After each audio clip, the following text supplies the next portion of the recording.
Bien, mis hermanos, le hemos dado lectura a la epístola a Tito, capítulo 3, versículos del 8 al 11.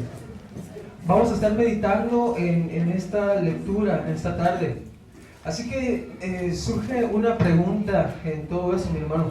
¿Por qué debe ser enérgicamente insistente la exhortación a la vida piadosa? Si recuerdan, la temática de la carta a Tito ha tratado acerca no solamente de seguir la sana doctrina, sino de vivir conforme a ella. Debe distinguir, hermanos. Nosotros sabemos que creemos en el Dios verdadero porque damos testimonio de ello. No llevamos una vida desenfrenada como una vida pasada. No somos, como Pablo describe a los cretenses, malas bestias, ociosos, glotones, mentirosos. No, hermanos, deben identificarnos las características de la piedad. Debemos ser amables, debemos mostrar mansedumbre para con todos los hombres, debemos presentarnos como ejemplos.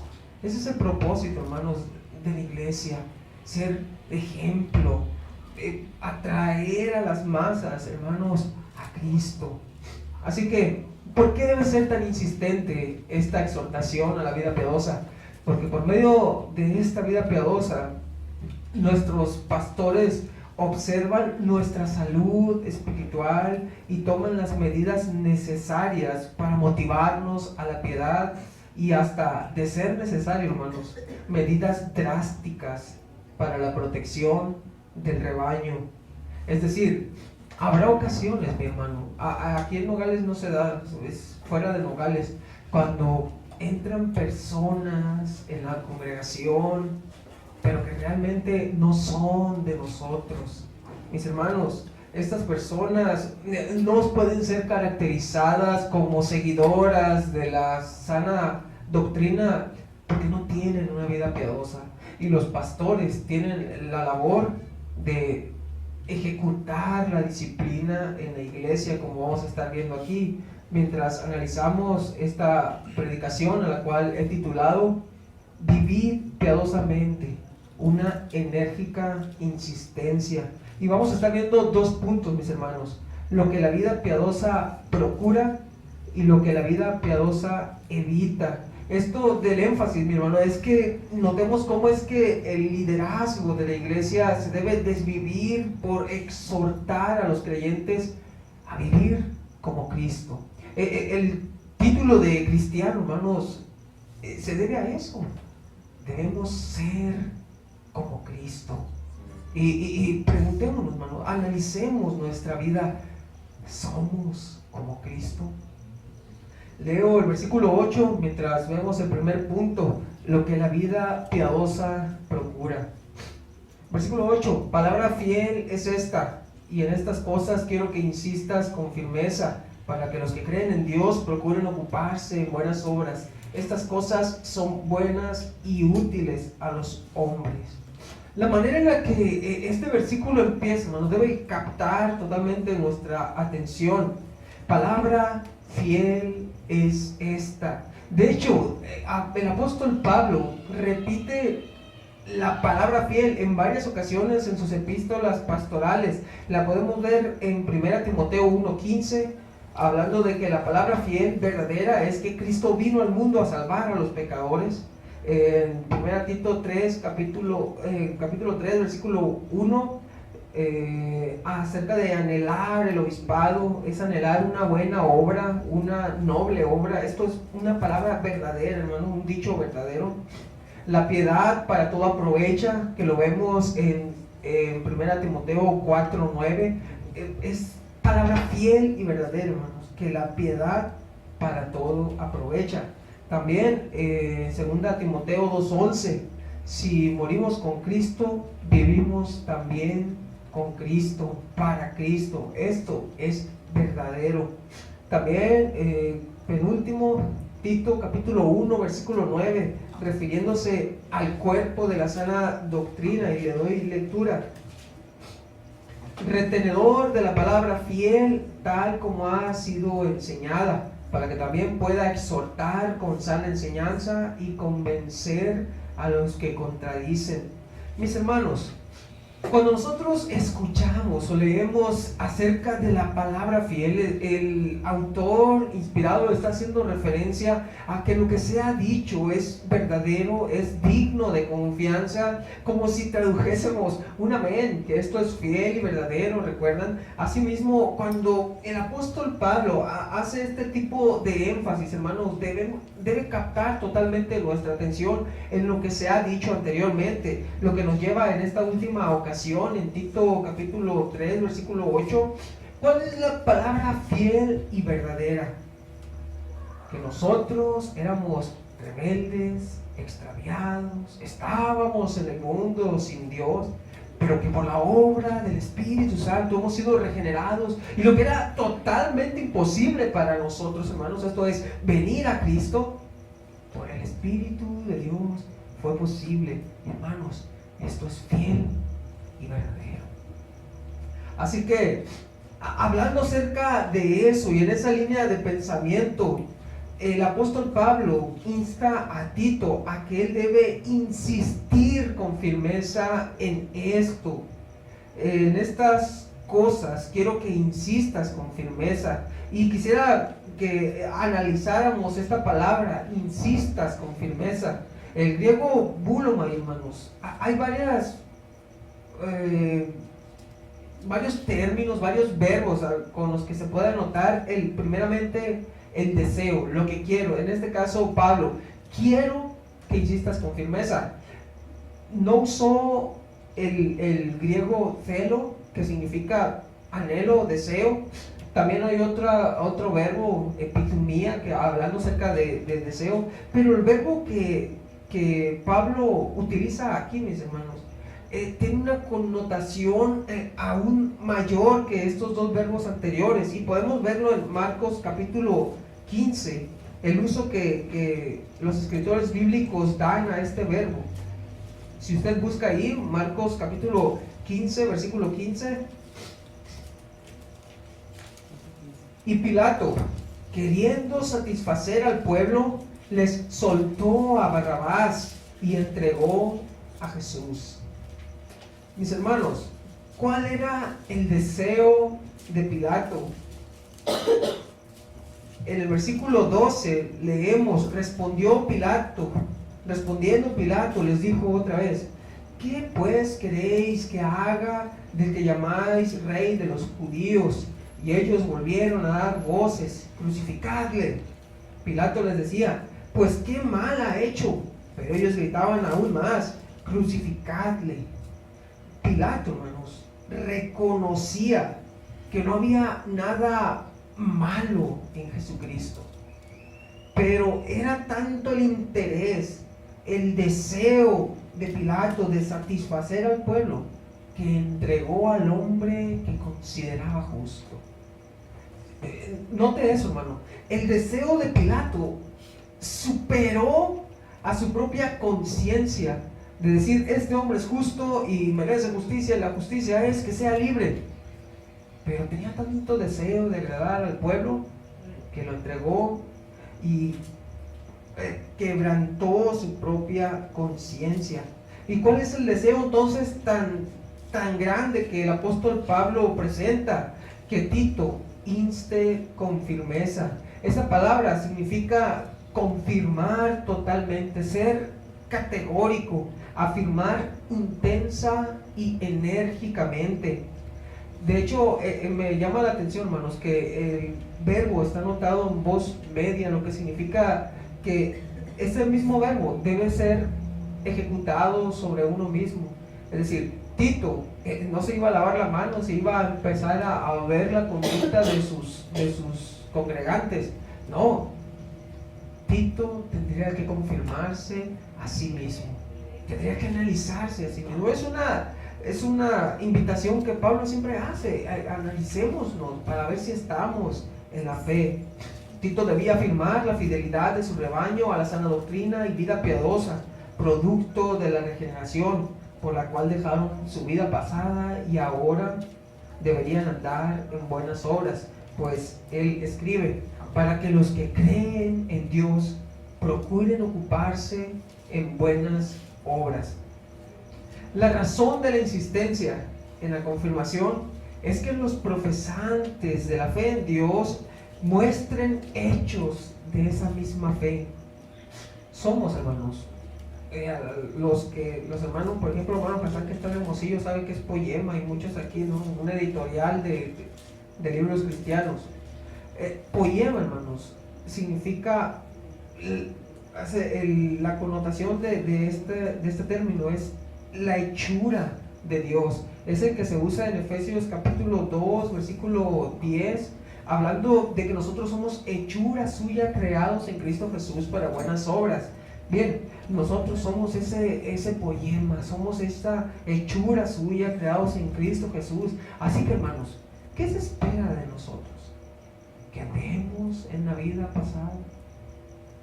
Se espera que sigamos llamando la atención, hermanos, a otras personas acerca de actitudes que estaban en nosotros cuando andábamos sin Cristo. No, tenemos que hacer un cambio total. Es la regeneración, hermanos, es llevarnos de muerte a vida. Eso implica un verdadero cambio. Nadie dice aquí que un tráiler lo atropelló viniendo a 100 kilómetros por hora y que no le pasó nada. Cristo, si nosotros decimos que Cristo nos ha salvado, se ha de manifestar por las obras, y es son las que nosotros debemos procurar. De hecho, anteriormente se nos ha dicho que debemos estar preparados, listos para toda buena obra.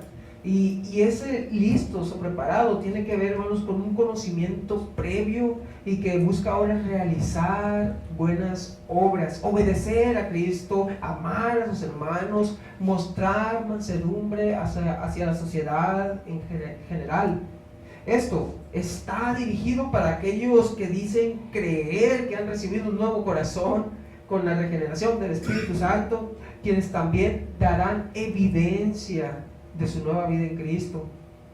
Recuerden, hermanos, no somos salvos por obras, pero somos salvos para buenas obras, ya que los que creen en Dios, es decir, de la palabra para creer, del griego pisteuo, significa fe, de pistis, fe, significa que nosotros hemos adquirido, hermano, algo que nosotros jamás podríamos tener, una confianza plena en Dios. A ninguno aquí, si ustedes recuerdan su vida pasada, vivíamos en el mundo lejanos a Dios. Éramos por naturaleza enemigos de Dios. ¿Cómo podríamos expresar confianza en Él? No, hermanos, vivíamos despreciándolo de continuo. Pero Dios, siendo paciente, no queriendo que pereciéramos, mostró al tiempo debido su misericordia y nos cambió. ¿Y qué debe pasar ahora, hermanos? ¿Debemos seguir en nuestra antigua vida? Por supuesto que no. A esto Santiago añade en su epístola, capítulo 2, versículos del 14 al 22. Hermanos míos, ¿de qué aprovechará si alguno dice que tiene fe y no tiene obras? ¿Podrá la fe salvarle? Y si un hermano o una hermana están desnudos y tienen necesidad del mantenimiento de cada día, y alguno de vosotros les dice, id en paz, calentaos y saciaos, pero no les dais las cosas que son necesarias para el cuerpo, ¿de qué aprovecha, hermanos? Así también la fe, si no tiene obras, es muerta en sí misma. Pero alguno dirá, tú tienes fe y yo tengo obras. Muéstrame tu fe sin tus obras y yo te mostraré mi fe por mis obras. Tú crees que Dios es uno, bien haces. También los demonios creen y tiemblan. Mas quieres saber, hombre vano, que la fe sin obras es muerta. ¿No fue justificado por las obras Abraham, nuestro padre, cuando ofreció a Isaac sobre el altar?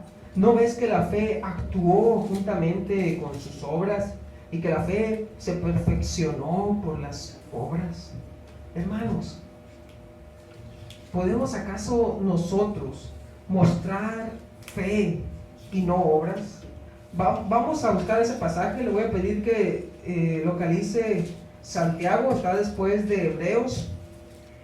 Santiago en ese mismo capítulo 2. Santiago ha estado hablando acerca de cómo nuestra fe en nuestro glorioso Señor Jesucristo debe admitir a toda persona.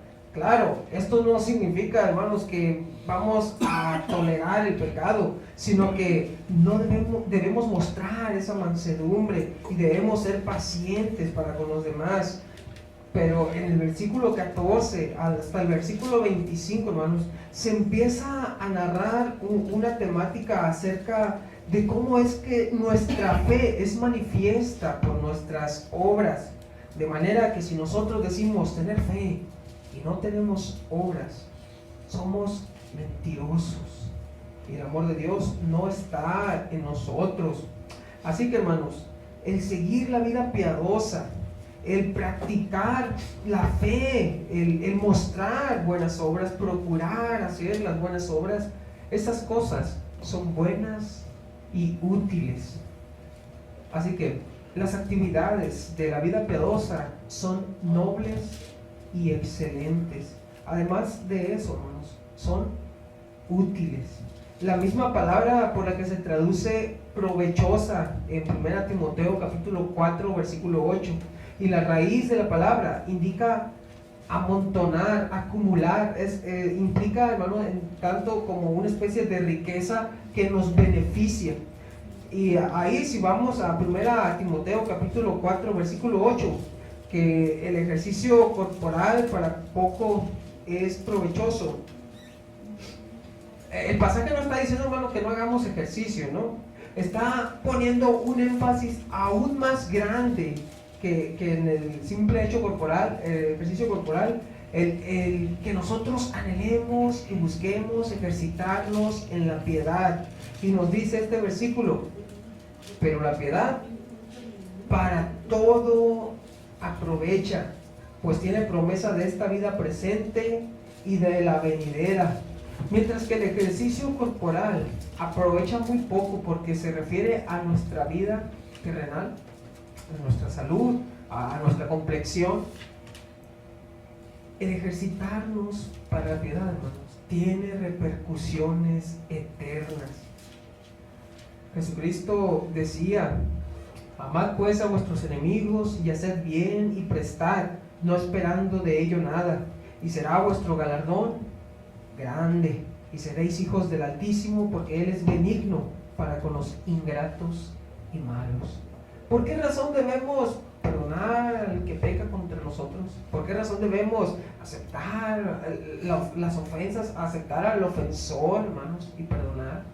¿Por qué razón debemos mostrar mansedumbre? Porque si yo digo creer en un Dios bueno, pero no puedo ser bueno, hermanos, ¿qué congruencia hay en eso? Si yo creo en un Dios de gracia, que me redimió en Cristo cuando estaba alejado de Él, ¿cómo puedo yo creer y no aceptarlo, mi hermano? Así que la insistencia a llamar a una vida piadosa se debe a que esta es provechosa, hermanos, para nuestra persona, y no nada más para nosotros mismos, para nuestros hermanos. Si nosotros buscamos las buenas obras, los que nos rodean nos lo van a agradecer. También, hermanos, por lo tanto, se nos especifica que la vida piadosa procura las buenas obras. Y hay que poner atención en esto, hermanos. La vida piadosa procura las buenas obras. ¿Y qué es aquello que es bueno? No es lo que la sociedad llame como bueno, sino lo que Dios llama bueno. Y de hecho, Dios, siendo tan benigno, hermanos, dice que cuando uno puede hacer el bien y no lo hace, le es pecado. Así que, hermanos, veamos el segundo punto: lo que la vida piadosa evita. Mientras que procura las buenas obras, ¿qué es lo que la vida piadosa debe evitar? El versículo 9 nos dice: pero evita las cuestiones necias y genealogías y contenciones y discusiones acerca de la ley. Hermanos, hay aquí en Nogales, repito, no se da mucho, pero allá afuera sí se da. Cuestiones necias se refiere a búsquedas o investigaciones que son tontas, renegadas y necias. El problema del proselitismo arduo, cuando alguien está en la iglesia, se opone a la confesión de fe de la iglesia y quiere imponer sus propias posturas a los hermanos. No, es que se agarra al hermano José y al hermano Josué, a ellos me los voy a adoctrinar acá, y deja de lado la confesión de fe. Por cierto, en el sitio de la página, o en el sitio de la misión está, para que sepa su confesión de fe, ¿no? Hermanos, se da el caso que entran personas de manera furtiva y quieren adoctrinar aparte. Empiezan a hacer investigaciones, mis hermanos. Ellos se ven inmiscuidos en investigaciones insensatas, imprudentes y carentes de sabiduría. Por ejemplo, en el tiempo en los cuales Pablo escribe a Tito, él estaba diciendo en el versículo 10 del capítulo 1, porque hay aún muchos contumaces, habladores de vanidades y engañadores, mayormente los de la circuncisión. Estaban batallando esos judíos, de veras que los de la secta, los fariseos, mayormente se extendieron, como que fueron siguiendo el evangelio. Y ellos plantaban en el rebaño: no, es que tú tienes que distinguir alimentos puros e impuros. ¿Cuántos aquí comen cerdo, hermanos? Estamos pecando, diría un fariseo, ¿no? Pero claro que no. ¿Recuerdan cuando en la visión, en el éxtasis en el que Pedro se encuentra y baja ese lienzo? Y Pedro: Señor, cosa inmunda jamás ha entrado, pero no llames inmundo a lo que yo he limpiado, santificado. También los fariseos decían: la circuncisión, si no se circuncidan, Hechos capítulo 15, versículo 1, si no se circuncidan, no pueden ser salvos. Reglamentos sabáticos, la observación de ciertas celebraciones, fiestas judías. Hermanos, no podemos rebajar el evangelio a fechas, comidas. No podemos rebajarlo a eso. El evangelio representa la salvación de nuestras almas. Pero lo que hacen este tipo de hombres, hermanos, que no procuran lo que la vida piadosa procura, sino procuran lo que la vida piadosa debe evitar, ellos se pierden en aspectos secundarios de la fe cristiana. Sigue diciendo genealogías. Por medio de estos registros, hermanos, los judíos localizaban su ascendencia hasta llegar a su padre Abraham. Yo me acuerdo con cierto compañero de seminario, va en mi salón, pero no voy a decir quién es porque se enoja Frank. Él, recuerda, hermano, que dijiste que era judío. Buscó su genealogía, el caso que, pues todos somos judíos, no, pues yo soy hijo de Adán, ¿no? Y empezaban los judíos a buscar su genealogía. Yo vengo de la tribu de Benjamín, yo vengo de la tribu de John, y empiezan, ¿no? Hermanos, y recordando en el contexto histórico en el cual nos encontramos, recuerden, Creta era mayormente helenizada, es decir, una isla que pertenecía a Grecia. Los griegos, hermanos, para eso se pintaban solos. ¿Recuerdan la historia del Minotauro? Un griego buscaría y combinaría las leyendas mitológicas hasta llegar al punto de decir: yo soy hijo de Hércules. No, es que mi tatarabuela Europa y su hijo Minos y el hijo de Minos, Minotauro, y empiezan a localizarse y a perder el tiempo en cosas superfluas, cosas que no tienen valor alguno, hermanos. Así que, ¿acaso la vida piadosa nos está llevando a procurar esas cosas? ¿O desde cuándo, hermanos, la vida piadosa se ha rebajado a perder el tiempo? Los días son malos, tenemos que aprovechar el tiempo. Así que lo mismo era con las contenciones y discusiones acerca de la ley, tratando de añadir mandamientos de hombres a la ley mosaica, que en su mayoría los de la secta de los fariseos. no solamente se perdería y alteraría el orden de prioridades, hermanos, sino que darían tanto énfasis a asuntos triviales, aspectos secundarios de la fe, y que de hecho se atreverían a calificar como inconverso a quienes no se unieran a sus posturas. Y, por ejemplo, nosotros somos pretribulacionistas, nosotros creemos que el rapto es antes de la tribulación, ¿verdad? Amén. Amén. Pero si por ahí hay algún rebelde que piensa que es después de la tribulación, ¿podríamos calificarlo como inconverso, hereje, hijo de Baal? Por supuesto que no, hermanos. Pero el hecho de que haya doctrinas secundarias no significa que no sean importantes, que no se deban estudiar, pero siempre se debe hacer en un orden. Y estamos llamados, hermanos, si alguien tiene una postura diferente, tenemos que guardar el vínculo de la paz, en la unidad de la fe. Así que acepte la confesión de fe, mi hermano. Así que un ejemplo de esto lo tenemos en Hechos 15, y vamos a ir, hermanos, Hechos capítulo 15.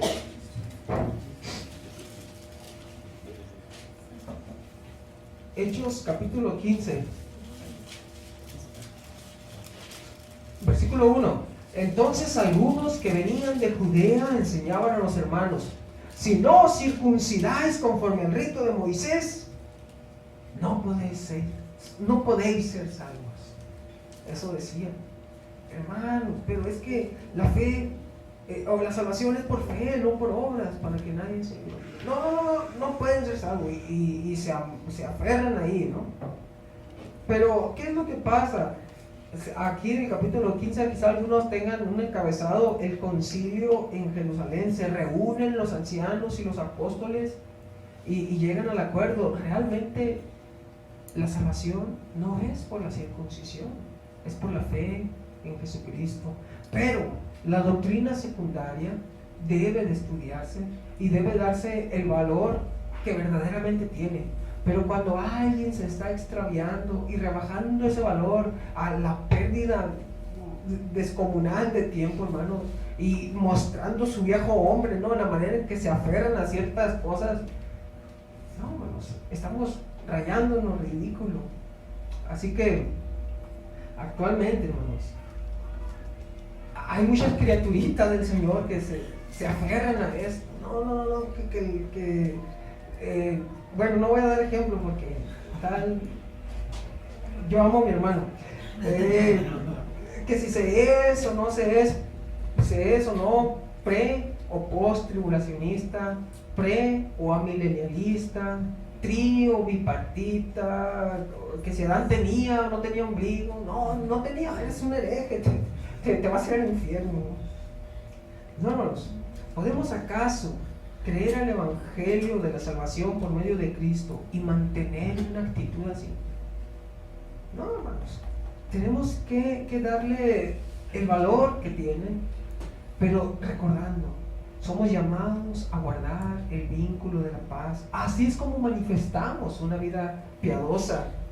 La piedad para todo aprovecha y hay que practicarla, siendo amables, no pendencieros. Y hermanos, así que nos adecuamos a la confesión de fe que el liderazgo ha formado, porque entendemos que estos hombres han orado, han estudiado, y podemos confiar en el Señor que estamos en posiciones correctas. Además, ¿qué es lo que nos dice? En el texto griego el verbo se encuentra hasta este punto, dice evítalas. En el griego, hermanos, por peristemi, evítalas, literalmente significa estar, mantenerse de pie, caminar alrededor. Por implicación, pues, sácale la vuelta. Como cuando algunos le ha tocado, aquí en Nogales tampoco se da, hermano, pero por ejemplo allá en Mochis hay muchos baches. Aquí en Nogales no, todo está siempre muy liso, pero allá en Mochis hay muchos baches. Y claro, nunca falta uno que otro y de repente desaparece el varón, ¿no? Porque piensa que ya fue el rapto, porque viene el carro y se pierde y cae en un bache. Pero ¿qué es lo que hacemos normalmente con los baches? Los rodeamos, le sacamos la vuelta. Debemos ver las contenciones, las discusiones, las investigaciones necias como baches. Debemos sacarle la vuelta. Hay cosas más importantes, hermanos. ¿Qué es lo que cómo las califica el apóstol Pablo? Son vanas y sin provecho. No tienen ningún valor y no te benefician en nada. El hecho de que hay ciertos aspectos secundarios, les repito, no significa que no tengan valor. Es el valor desmedido que ciertas personas le dan para meterse en contención. Hermanos, estamos rebajando la escritura al hacer eso. No que la Biblia sea vana en sí misma, sino que nosotros como malos, como personas que no usan bien la palabra de verdad, la rebajamos. Y hermanos, aunque esas vengan en una caja preciosa, esas contenciones vengan en una caja preciosa que dice Biblia, por dentro están vacías, no tienen regalo, no tienen valor. Así que el hecho de que hay esos ciertos aspectos doctrinales, esta congregación, debemos recordar, ha sido instruida por la Escritura en una posición pretribulacionista, el rapto de la iglesia antes de la tribulación de 7 años, premilenialista dispensacional, cuando Cristo venga en su segunda venida, reinará por 1000 años desde Jerusalén en esta tierra, una constitución tripartita, es decir, el hombre está compuesto de alma, cuerpo y espíritu. No podemos pensar que estos aspectos no tengan valor, porque no tienen, o que no sean provechosos para nosotros. Más bien somos nosotros los que los tergiversamos y los volvemos vanos. Así que el versículo 8 dice que Tito insista con firmeza en la vida piadosa de la iglesia y la predicación fiel del evangelio. En eso nos debemos de enfocar. Pero en el versículo 9 se le advierte a sacar la vuelta a todas estas cuestiones necias que más bien buscan aumentar el ego de quienes las producen. ¿Por qué quieres convencer al hermano de que se haga postribulacionista? No, pues para la gloria de Dios, imagina, como los que venden discos, son famosos y venden muchos discos. ¿Por qué vas a sacarte un nuevo sencillo de alábale con todo tu corazón? No, pues para la gloria de Dios, dicen, ¿no? No, hermanos, alimentar el ego es el propósito más bien. Así que estas situaciones no tienen valor alguno, ni generan ganancia espiritual para el creyente, son huecas, aunque vienen en una hermosa caja que dice Biblia, por dentro son pura paja, no tienen valor. Versículo 10, al hombre que siga, que se aferre en estas posturas, en querer hacer proselitismo, convencer y hacer dudar del liderazgo, después de una y otra amonestación, ¿cómo dice? Deséchalo.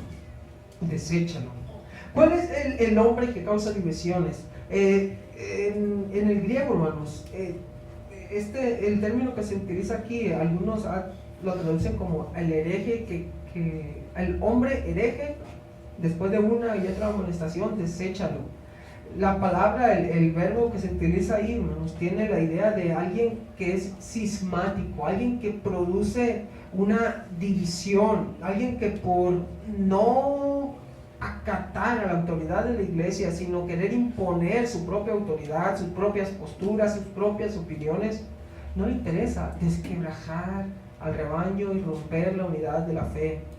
Así que a este tipo de personas ya Jesucristo nos ha hablado acerca de qué hacer, hermanos, y vamos ahí a Mateo capítulo 18.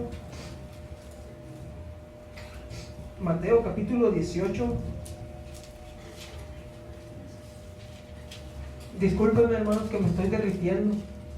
18 versículos desde el 15 al 20.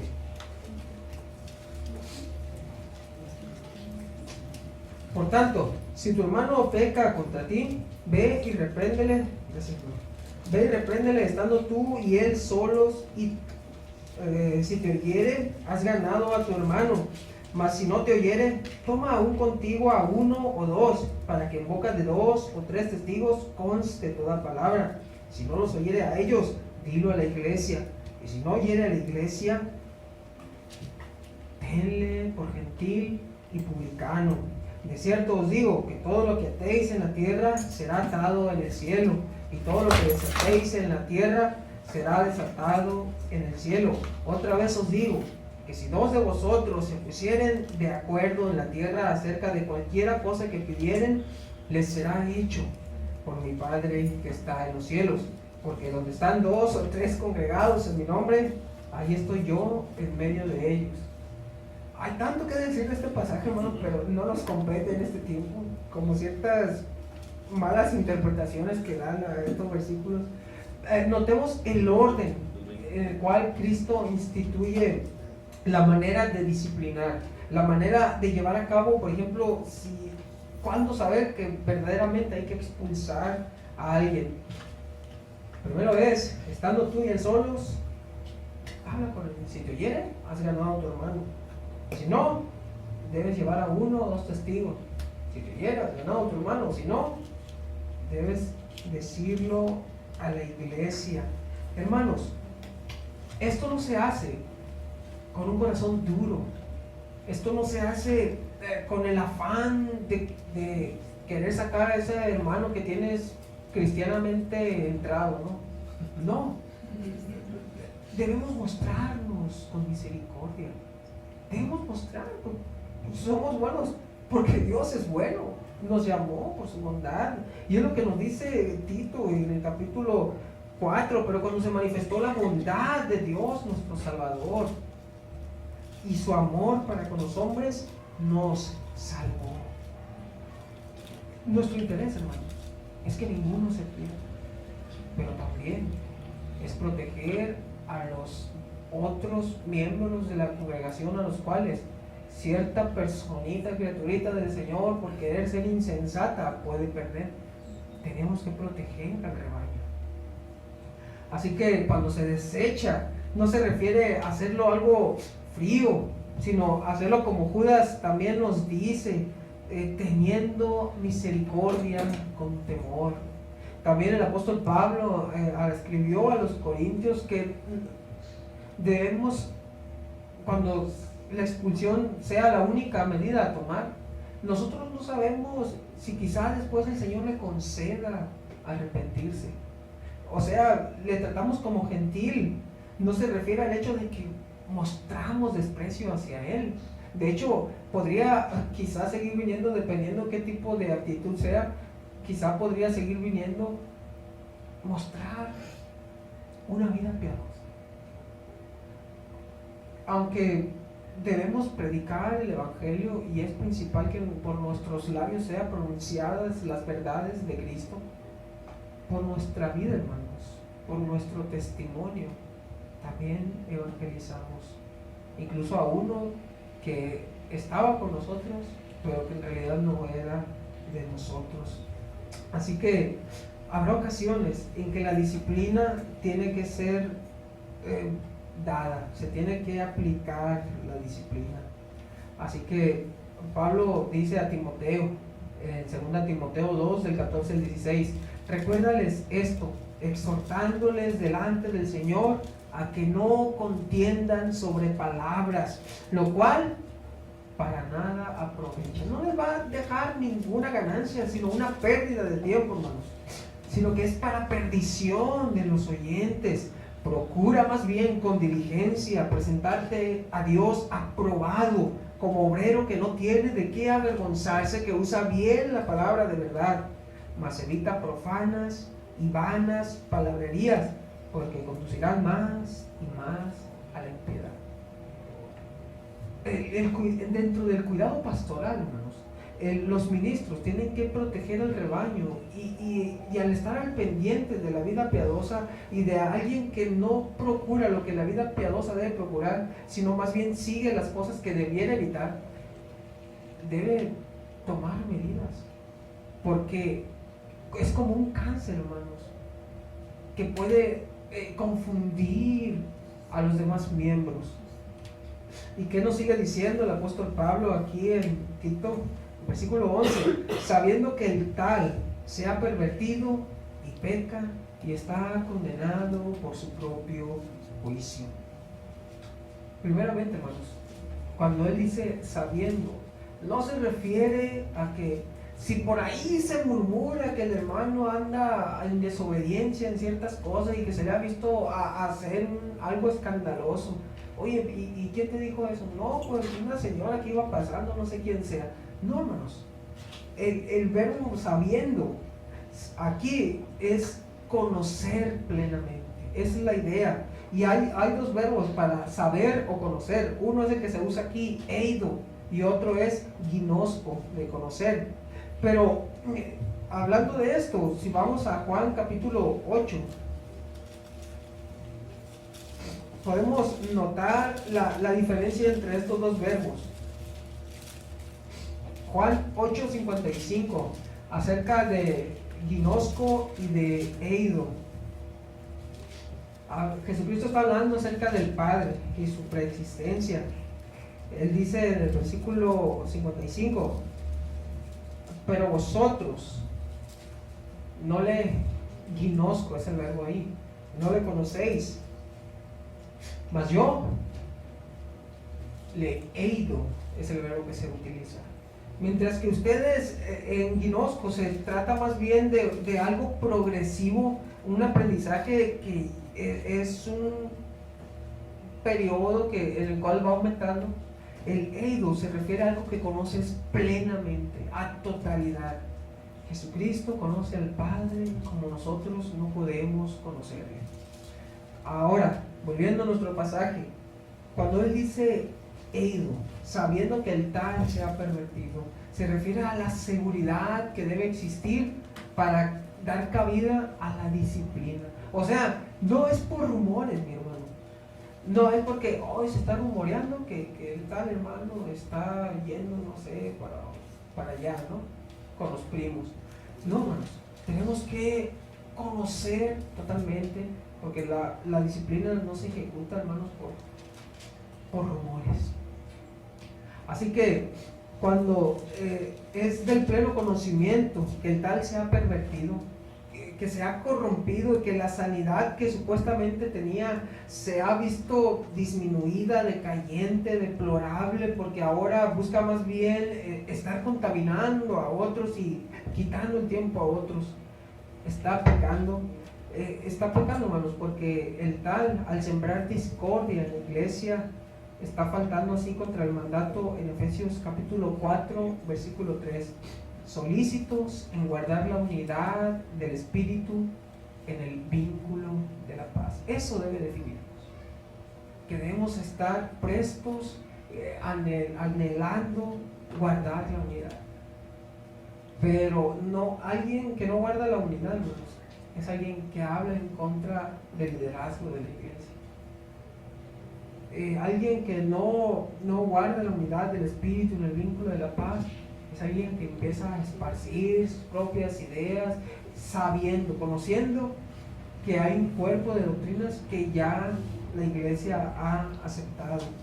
Así que el que tal hace, se ha condenado por su propio juicio. Mientras que los creyentes evidencian su profesión de fe y regeneración a través de una vida piadosa, a través de buenas obras, la cual debe ser una constante